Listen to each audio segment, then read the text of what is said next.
Welcome to the Rewarding Retirement Podcast, where Aaron Kirsch, a certified financial planner, and Laura Zettel-Watson, a professor of psychology, discuss research-based concepts and strategies for you to live your best life based on their book, The Rewarding Retirement Workbook.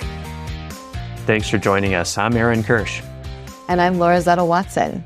And on this podcast, we're going to chat a little bit about how we got started on the journey to writing a book about the rewarding retirement. Aaron, since you reached out to me originally, can you tell us a little bit about why? What were you thinking and what got us started? Laura, it all started when I was getting interested in something called behavioral finance.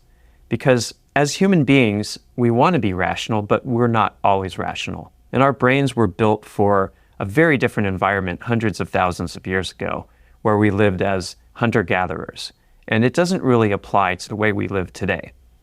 So behavioral finance is a really fascinating field, and I started doing a lot of research and going into some of the pioneers like Amos Tversky and Danny Kahneman, who were actual psychologists who won the Nobel Prize in economics for their work on behavioral finance, which is quite interesting.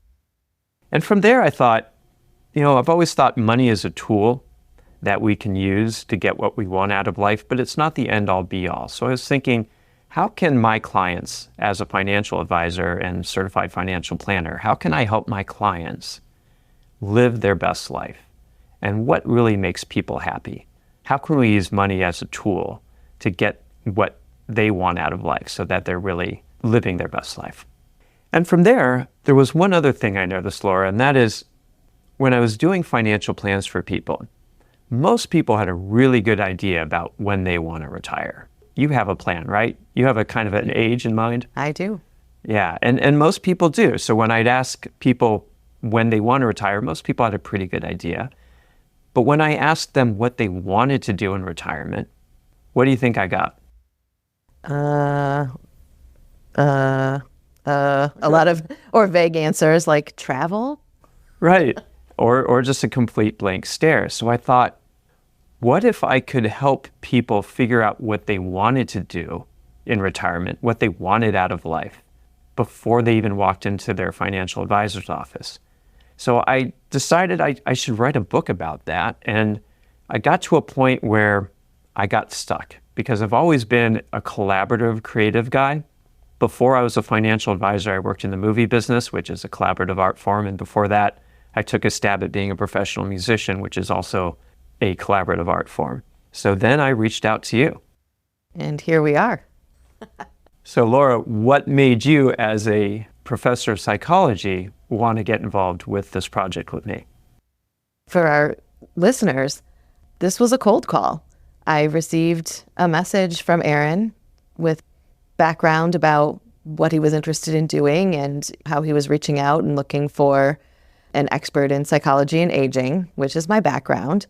And from the very first contact, I was intrigued because as someone who's been researching the process of aging from a psychological perspective for the last 20 years, I was well aware of what the research shows us about post-retirement. And I think, and you've said it before, and I'll say it again, we spend all of this time working. We spend all this time thinking about retirement in a vague sense where we know when we want to do it. And for many of us, we can't wait to do it. But the planning really seems to focus almost exclusively on the finances without very much thought at all going into what those years are going to look like. And as someone who is well aware of the demographic changes that we're seeing, where we've got people living longer, but often retiring earlier, we're seeing a generation of folks spending longer in retirement years than any generation we've ever seen before. And most of these people have no idea what they're going to do during that time. So maybe they've done a great job saving, but what the research will often show is there's this plan for my last day of work, and that day comes, and the next Monday morning, I wake up, and maybe for a few weeks, there's this sense of calm and relaxation, kind of like a vacation, where there's no stress, no strain. nothing I have to do, no reason that I got to be anywhere. But then a few weeks go by and we find that these new retirees get restless if they don't have a plan, if they don't have a place to put their energy, because we don't just stop having energy, hopefully not. And so I am always somebody who's interested in how do we get the most out of life? How do we age successfully? That's something that is really big in the gerontological field right now. How do we do this the best we possibly can? And in my mind, one of the top answers to that question is we need a plan. We have to have a place to put our energy, and it should be well thought out. We should plan our future as well as we plan the finance piece of it. So we need to know what we're going to be financing. And so I saw this collaboration between the two of us, Aaron, as an opportunity to really sort of marry our two fields, the financial planning piece and the psychological well-being piece. And there's no reason why these should be separated. That financial planning that you spend so much time on your clients doing should be feeding directly into the piece of this well-being in later life that I'm working so hard to put into the older adults that I work with.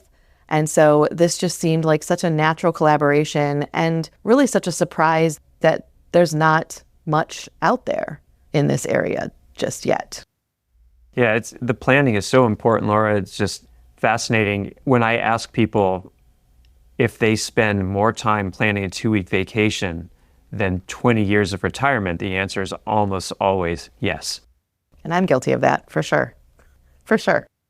And I think we all are, and that's why we wrote this book. And Laura, what makes this book different is I did read a lot of books on retirement with people giving sage wisdom and suggestions and things like that.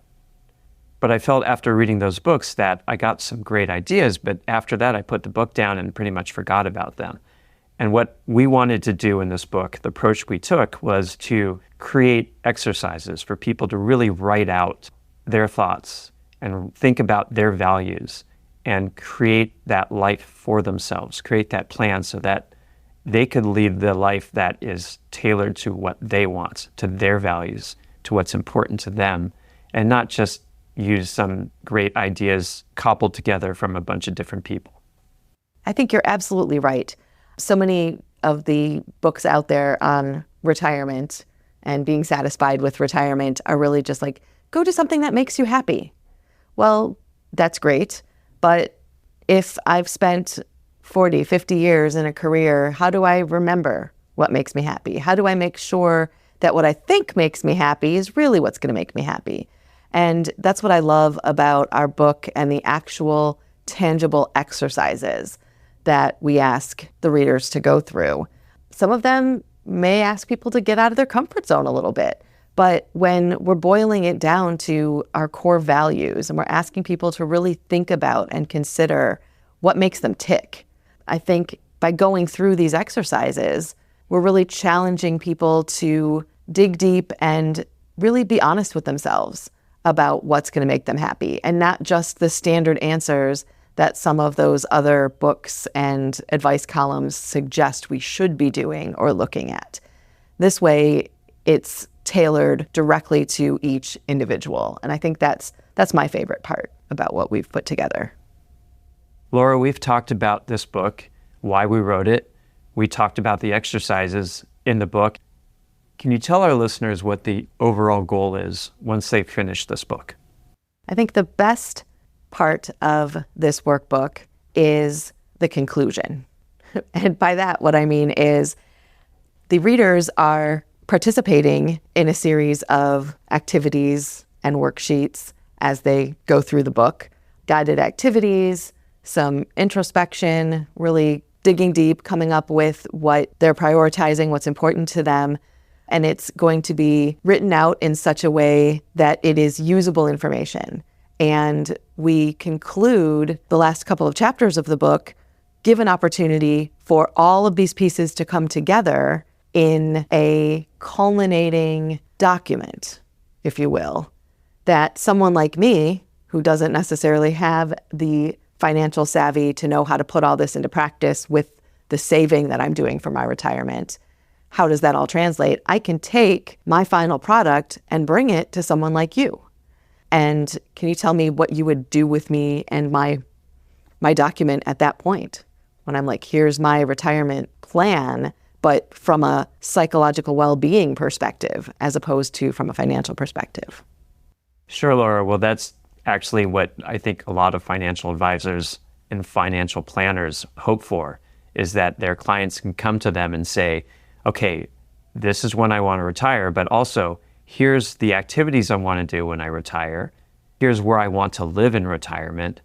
And then the advisor or financial planner can then take all of those things and really figure out, what is this going to cost? What is the travel going to be? What kind of money needs to be saved for a vacation home or moving to a new location? So all these desires and activities and lifestyle items that people bring to their financial advisor, we can actually use that and quantify that to make the numbers work, so that we can make sure that our clients are putting enough money away to make sure that they can live the retirement they want to live. Thank you, Aaron. It is always lovely to chat with you, and it's been an amazing collaboration. The book is called The Rewarding Retirement Workbook, and you can find it on Amazon. Or check out our website, rewardingretirementworkbook.com. Thanks, Laura. It's been such a pleasure working with you on this project, too. For our listeners, if you know someone who'd find value in this podcast, please share it with them. I'm Aaron Kirsch. And I'm Laura Zettel-Watson. Thanks for listening. Aaron Kirsch is a wealth advisor at Greenup Street Wealth Management, LLC, DBA Greenup Wealth Management, an investment advisor registered under the Investment Advisors Act of 1940. Registration as an investment advisor does not imply any level of skill or training. The oral and written communications of an advisor provide you with information about which you determine to hire or retain an advisor.